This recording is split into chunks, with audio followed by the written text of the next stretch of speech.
Hey everyone, Pastor George here with our Bible study recap for today. And today in Bible study, we looked at the first half of the Sermon on the Mount. What am I doing here? Sermon on the Mount, found in the Gospel of Matthew, chapter 5. Um, and we are going to be working through it this week and next week as we gear up for kind of a weird place because I'm not preaching this Sunday. I'll preach the Sunday after that, and then I'm gone again. So we kind of have an odd schedule with stuff coming up. But we're doing the Sermon on the Mount because always good to return to that. It's been a good while since I've been able to kind of just sit there and look at it afresh because I've been doing so much Old Testament stuff, and so it's nice to look at it, but also nice to see the parallels or the greater scope that you get when you have just read a lot of the law in the Old Testament and you see what Jesus is doing in the New Testament, um, and even in how it's structured. So the important thing to note is that this is uh, a a sermon that Jesus probably gave many times in his life, or these are teachings that he gave many times. Matthew has the Sermon on the Mount. Luke has the Sermon on the Plain. They're very close and similar in terms of what they're recording, but they are recording two separate events, right? They're in two different locations. And they also have slightly different wording for some of the teachings. And so I think that this is teachings that Jesus gave probably multiple times, and they're recording it in these two places for different reasons for the author. And Matthew's is very apparent because the big theme of the Gospel of Matthew is Jesus as the Jewish Messiah, fulfilling prophecy, fulfilling law, and being Yahweh. Right. That's the big idea that Matthew wants to get, especially in regards to the Pharisees and the temple hierarchies and the Jewish religious authorities of that day being seen as not faithful successors and ultimately turning away from what the Torah teaches.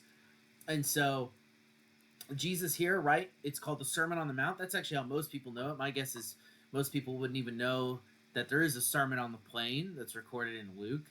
That everyone remembers the Sermon on the Mount, and especially the Beatitudes are sometimes just thought of as being the Sermon on the Mount, but really it's Jesus giving a lot of moral teaching for all sorts of things and discipleship. It's kind of the big focuses here. And it's the Sermon on the Mount, which is kind of important because who else spoke from a mountain giving rules? God, right? So Matthew is making it clear by setting Jesus in this position that he is speaking as God spoke to Moses and the people at Sinai. So now Jesus is speaking to the people from the mount and expounding on the Torah, right?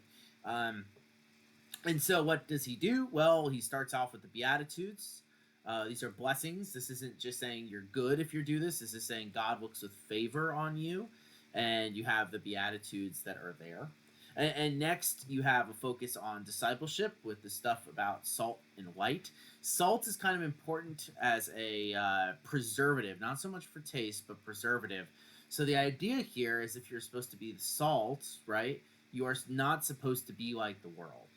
That's a big deal, right? You're not supposed to become like the world or corrupted, maybe you could say, by it, and you lose your saltiness, um, your preservation, right? That's what Jesus is getting at. Again, taste not as big of a deal at this time. Much more about preserving food for long term use. And again, like light, right? Jesus, you'll notice he says, "You are the light of the world." Oftentimes we do know this. I'm sure many of us have heard that, but we also know Jesus says, "I am the light of the world." It's clear that when Jesus says this, that he's not saying, "Oh, you guys are God" or whatever, right? He's saying that you are bringing the light of the world, me, to the world, right? You're bringing the good news. This is going back to Isaiah, where it talks about how the people of Israel will be like a light to the world when the Messiah comes, and so Jesus is using that sort of language, and so he sets them up as his disciples, which, by the way, this is who he's addressing. Oftentimes when we think of the Sermon on the Mount, we think of Jesus talking to a large crowd of people, which is a large crowd of people gathered there, but really what Jesus is doing is he's speaking to his disciples. So he sits down, his disciples come to him, and he's giving them teachings. Maybe those are being dispersed to the crowd, right? but really this is a lot of it is meant to go to his disciples, and so it's intended for us, right? It's intended for us to put this into practice. And Jesus starts off again after giving these blessings, talking about the purpose of the disciples, right? He then talks about his own purpose, where he says he came to fulfill the law, right? So, and the prophets, right? He says, "Do not think I've come to abolish the law or the prophets. I have not come to abolish them, but to fulfill them." This is often where a lot of people kind of misunderstand what Jesus is doing with the Torah. Some people go, it's taken what we call an antinomian position, which is that Jesus just abolishes all the Old Testament law, right? That the Old Testament law is no longer necessary or needed, right? That's why we can eat pork or whatever, right? Not what he's doing.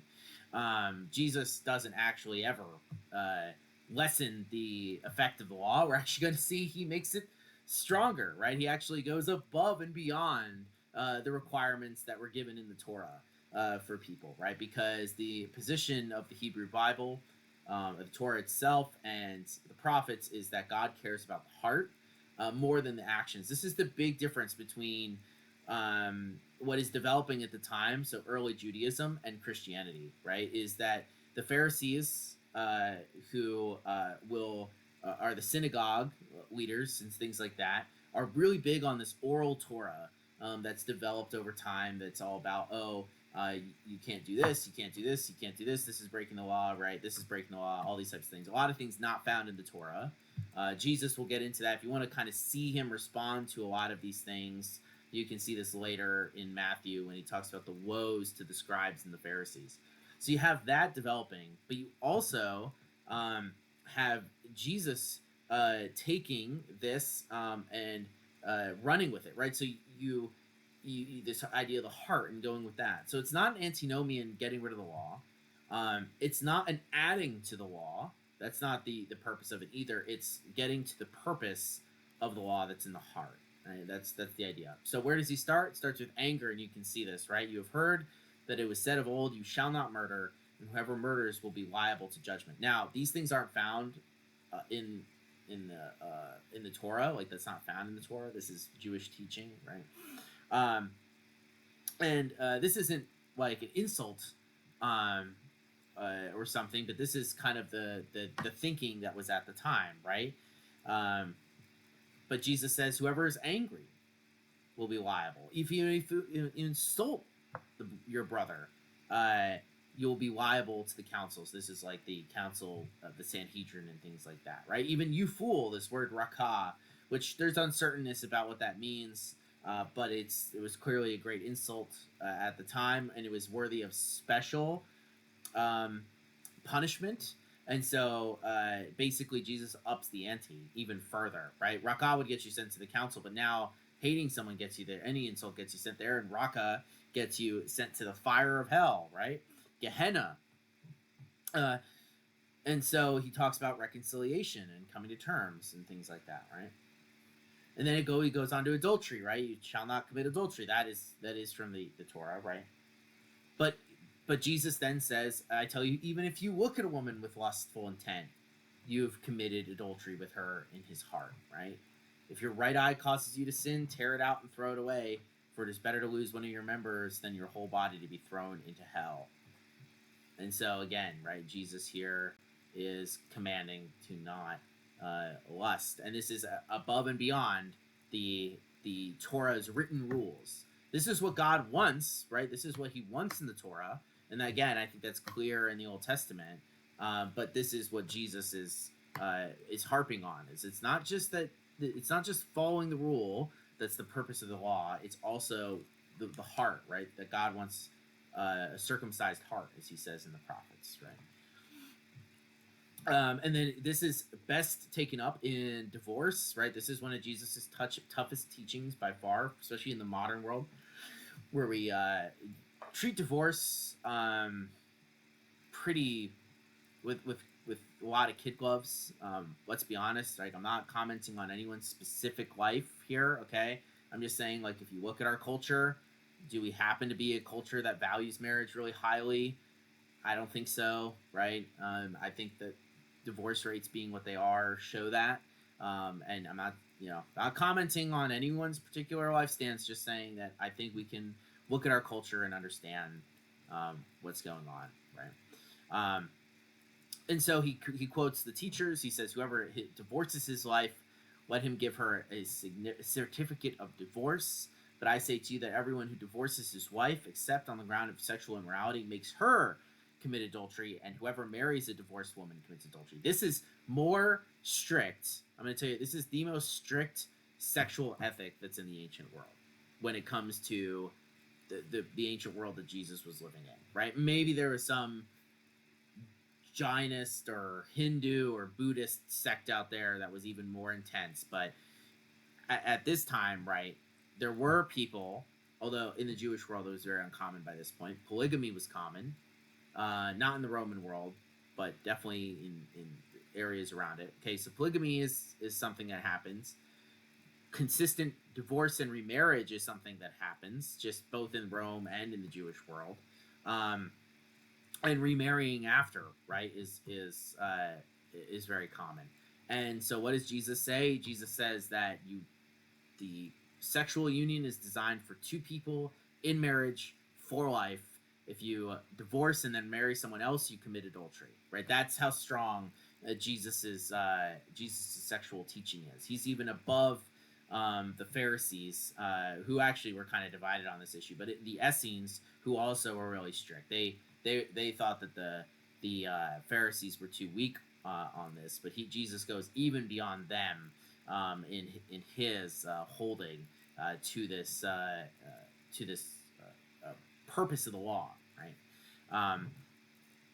Again, you have heard it was said of those of old, "You shall not swear falsely, but shall perform to the Lord what you have sworn." But I say to you, do not take an oath at all, either by heaven, for it is the throne of God, or by earth, for it is his footstool, or by Jerusalem, for its city, the great king.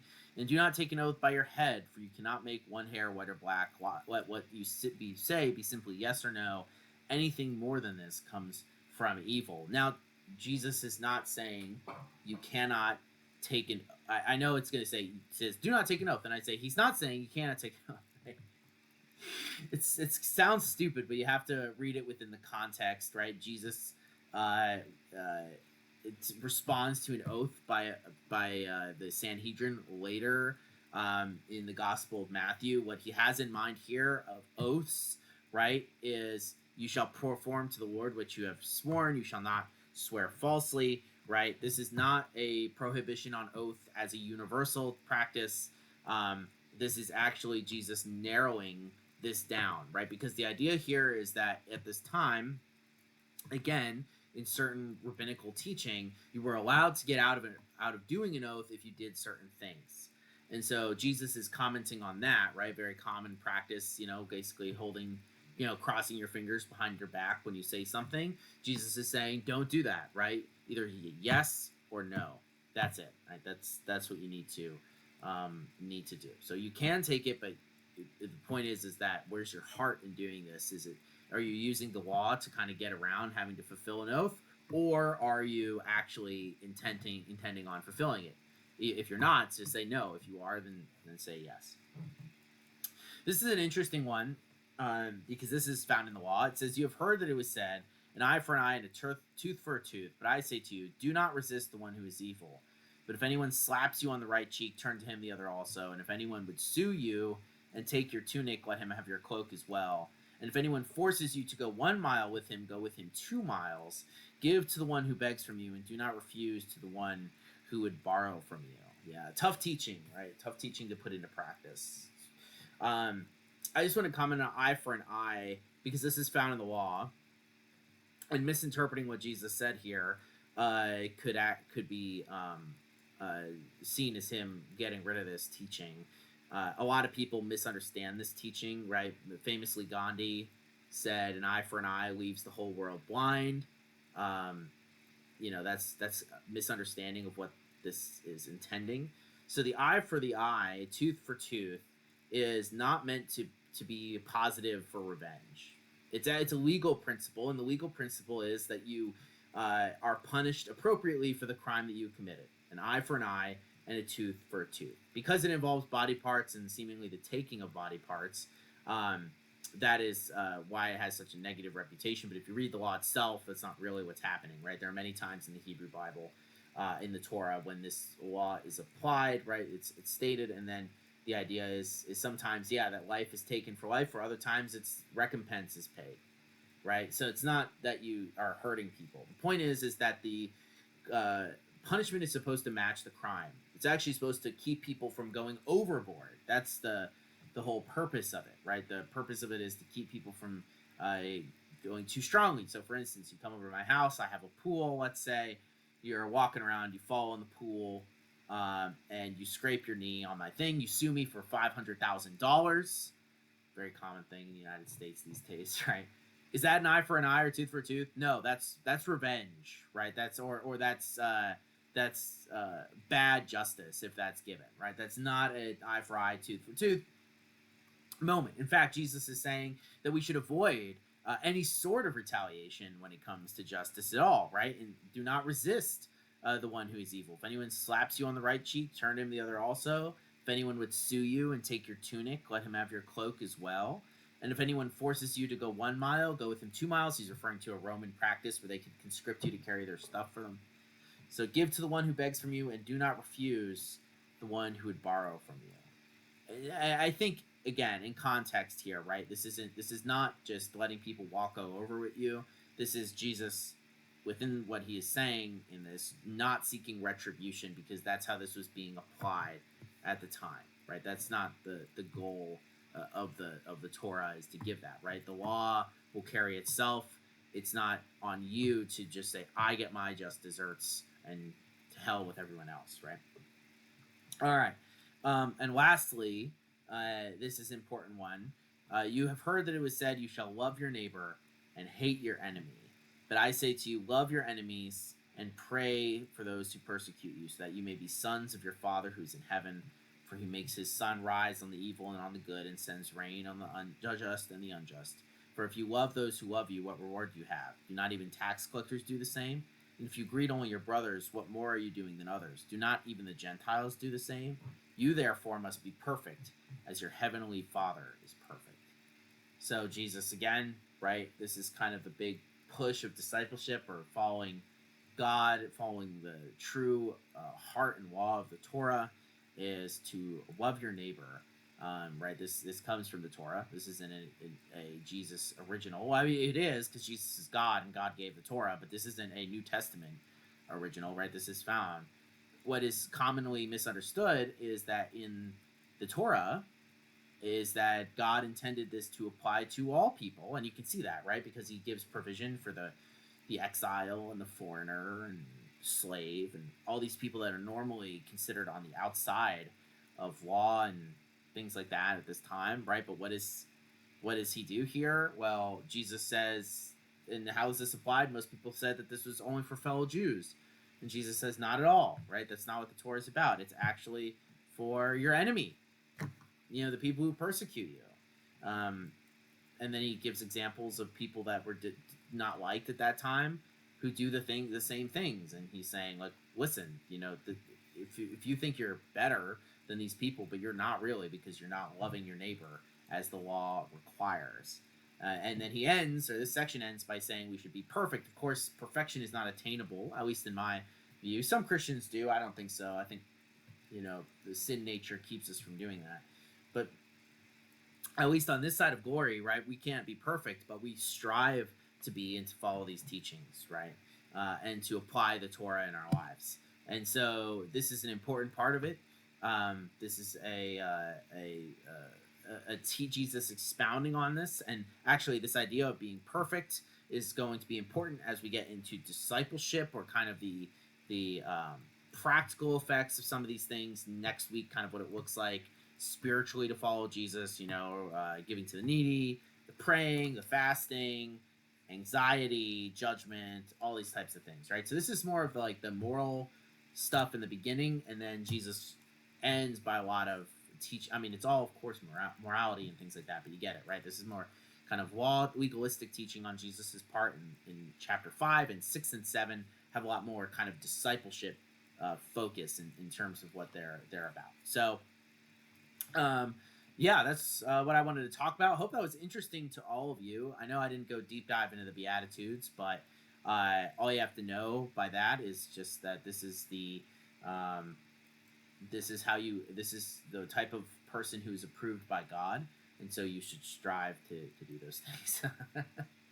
I really find the difference between the Pharisaic interpretations of the Torah, which are kind of consistent and alive and well in our current age, um, and then the Jesus's interpretation of the Torah, because it helps us to really see what's most important with a lot of this stuff. So hope you're all doing well. I'll see you tomorrow for an episode of A New Thing. That is, if I don't play MLB The Show all night and forget to wake up. And I hope you have a wonderful rest of your Wednesday. Peace out.